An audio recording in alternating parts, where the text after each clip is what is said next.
let's cook baked salmon. You will need tomato. So I slice already.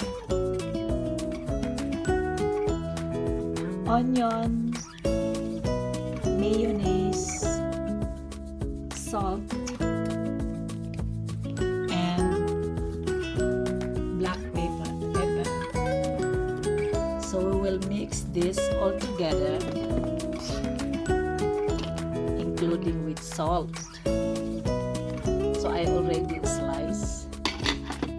So I'm gonna mix with mayonnaise also. Okay? Let me do it first, and then I'm going to put it on top. Alright?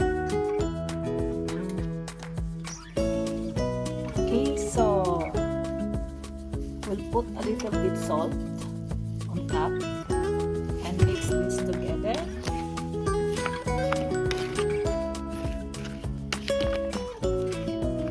At ilalagay natin itong tomato on top of the salmon.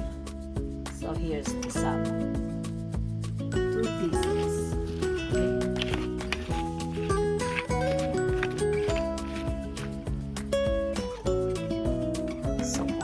So I put the cut tomatoes and onion on top of the salmon. So here.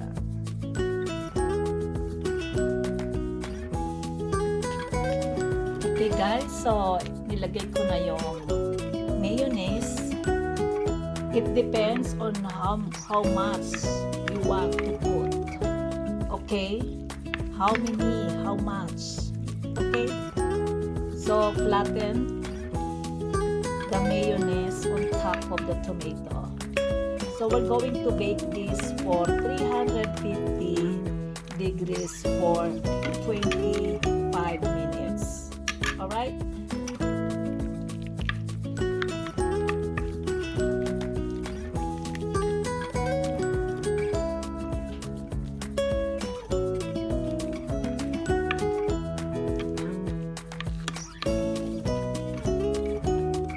So hindi ko siya masyadong dinamihan ng mayonnaise para hindi siya masyadong fatty. But you can also take less fat mayonnaise. Okay. So lagyan ko siya ng konting black pepper on top.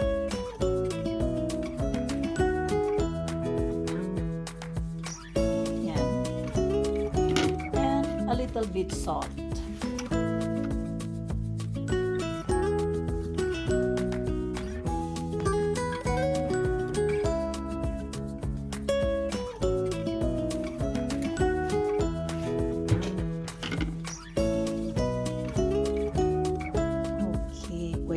Pwede na isala.